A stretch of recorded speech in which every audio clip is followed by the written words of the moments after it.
Sou o professor Fábio, seguindo gravitação universal, vamos ver força gravitacional. Bom, a força gravitacional acontece em todos os corpos que têm massas. Daí tu vai te perguntar, nós seres humanos sofremos força de atração? Sim, só que vai aparecer uma constante que é muito pequena aqui e a gente não vai perceber essa força gravitacional. Agora, quando se trata de astros que têm grandes massas, essa força gravitacional ela é significativa. Então, uma força gravitacional depende das massas. Eu tenho a massa M1 do astro 1 e a massa M2. Vai ter forças de atração. Eu chamei força gravitacional 1 e força gravitacional 2. Mas elas são sempre iguais, elas têm o mesmo módulo, porque é um par de ação e reação. E sempre vai ser de atração. Por que eu botei que é sempre de atração? Porque a fórmula é muito similar à lei de Coulomb, lá na eletrostática.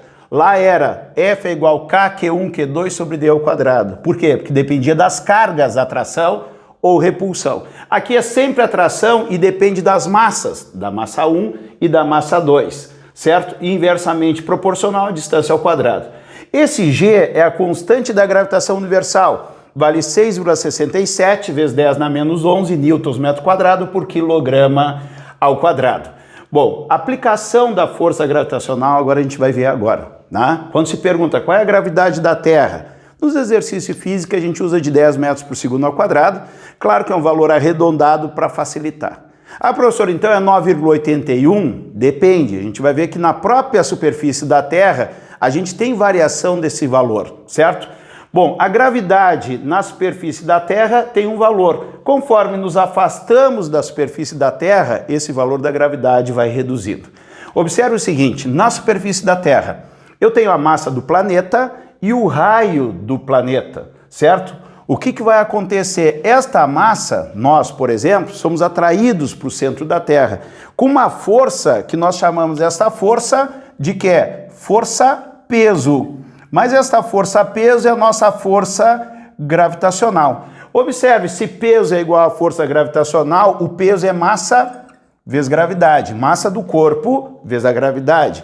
E a força gravitacional, que nós vimos agora, é o G, que é a constante universal, M1, M2 sobre D ao quadrado. Então, vou ter Gzão, que multiplica a massa grande vezes massa pequena, a massa grande é a massa do planeta, a massa pequena é a massa do corpo, dividido pela distância. A distância sempre é do centro de massa até o centro de massa.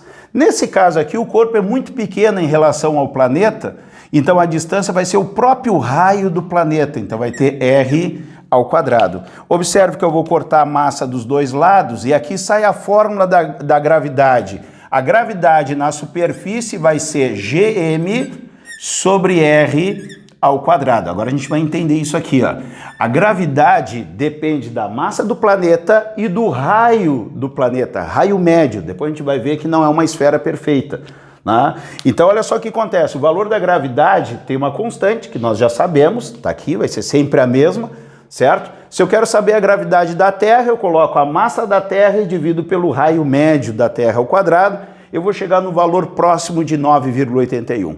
Se eu colocar a massa da Lua aqui e o raio da Lua ao quadrado, eu vou chegar próximo de 1,6 metros por segundo ao quadrado, que é o valor médio da gravidade da Lua.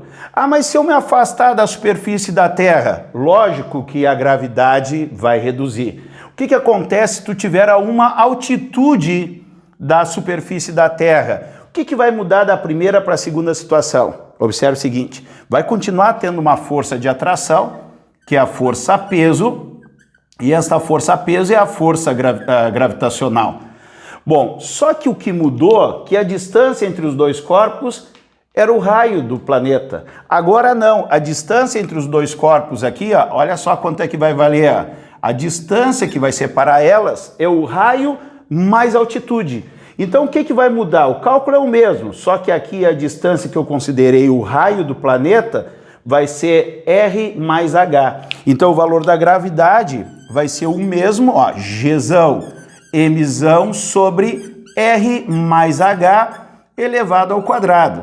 Pessoal, daqui já dá para tirar algumas conclusões. É lógico que eu aumentando a altitude, eu vou aumentar esse H aqui, ó, olha só, vou aumentar o H, o valor da gravidade vai acabar reduzindo.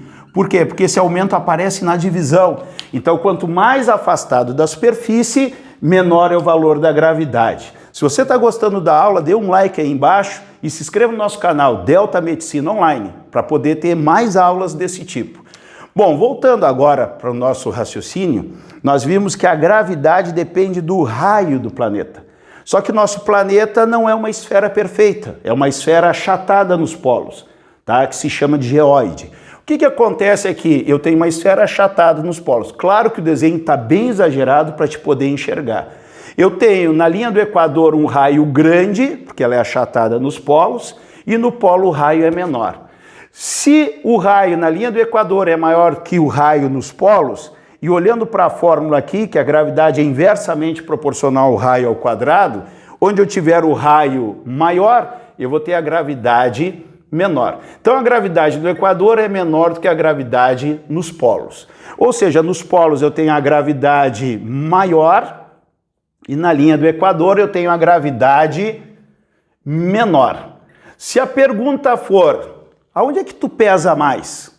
Como o peso é massa vezes gravidade, a massa do corpo é uma constante. Nossa massa é uma constante. Então o peso depende da gravidade. Onde é que tu pesa mais? Eu vou pesar mais nos polos. Por quê? Porque a gravidade é maior, eu vou ter um peso maior. Uma situação muito comum nas provas de física é a questão dos satélites em órbitas circulares. Se a órbita é circular, tu tem que ter em mente que é um MCU, certo? Bom, esse satélite aqui, ó, esse satélite ele está preso à Terra.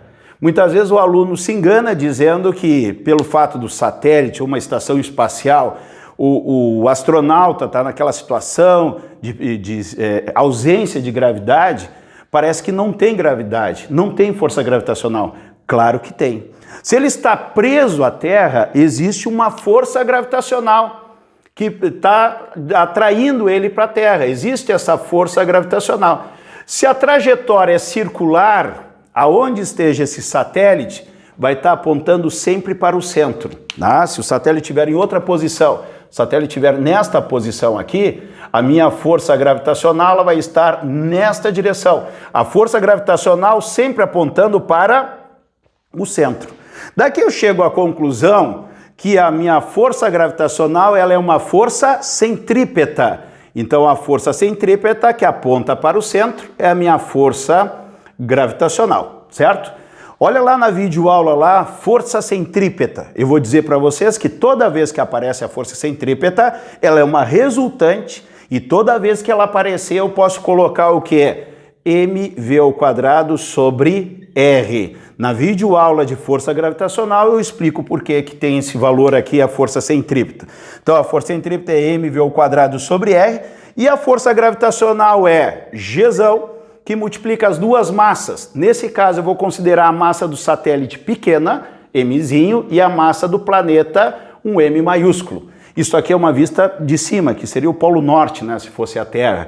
Então eu vou ter Gzão, que multiplica Mzão vezes Mzinho, dividido pela distância entre o planeta e o satélite, que vai ser o raio que eu estou chamando, r². Vamos simplificar aqui, cortando massa pequena com massa pequena, esse quadrado com esse raio, já que r² é r vezes r, um dos r's eu corto com um r do outro lado. Bom, isolando a velocidade, eu vou ficar que a velocidade é igual a raiz quadrada de gm sobre r. Esta é a velocidade que o satélite vai ter numa órbita circular. Agora a gente vai falar sobre satélites geoestacionários. O que são satélites geoestacionários? Vocês que assinam uma TV, não é? As que tem no mercado, eles vão te colocar uma antena que é chamada KU, é uma antena parabólica pequena, não é? Ela tem um braço onde vai botar o receptor do sinal ali no foco dessa antena, e o cara que vai instalar a antena para vocês, ele vai procurar o satélite, não é? Então tu assinou uma TV de assinatura via satélite, ele vai colocar a antena e vai ficar procurando o satélite. Quando a antena enxergar o satélite, o teu sinal de TV vai ficar perfeito. E o técnico vai apertar os parafusos e vai embora. E não se mexe mais nessa antena. Daí pensa um pouquinho, se a antena teve que procurar o satélite, tu achou o satélite, a Terra gira. Não era para sair fora do ar? No primeiro momento a gente pensa isso.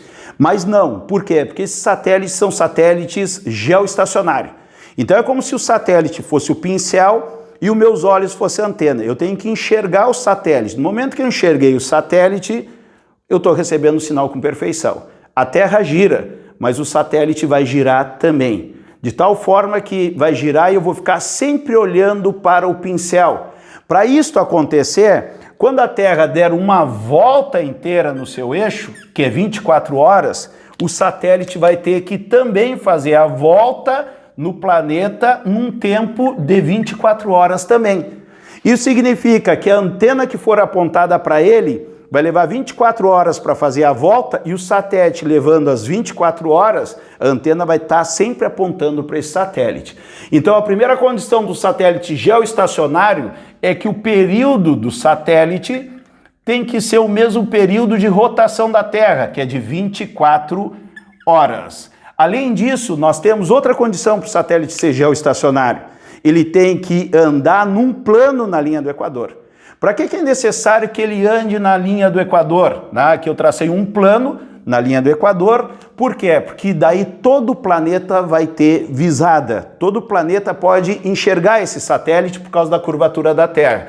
Quem está nos Estados Unidos aponta suas antenas para baixo, para o sul. E nós que estamos no hemisfério sul, nós vamos apontar nossas antenas para o lado norte. Então, quando vocês estão na rua, olhem para cima dos prédios, vocês vão ver as antenas apontando praticamente todas para o mesmo lado. Por quê? Porque nós estamos na parte de baixo. Temos que apontar para a parte norte, para a parte de cima. Então, aqui eu tenho o satélite geoestacionário. São as duas condições. O período do satélite tem que ser 24 horas, que é o tempo para ele fazer a volta completa, e ele tem que circular no plano da linha do Equador.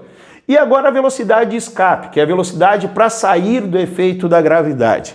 Sem a ajuda de propulsão. Não é a velocidade que um foguete precisa atingir, por exemplo, para sair do campo gravitacional. Tá? Então o que acontece? É para sair do efeito da gravidade. O valor da velocidade de escape é muito parecida com a fórmula que nós temos aqui. Só que aqui o raio é da trajetória do satélite. Aqui não, aqui é o raio do planeta. Botei R minúsculo para diferenciar, certo? E vai ter um 2 aqui dentro. Então a velocidade de escape vai ser raiz quadrada de 2G m sobre R.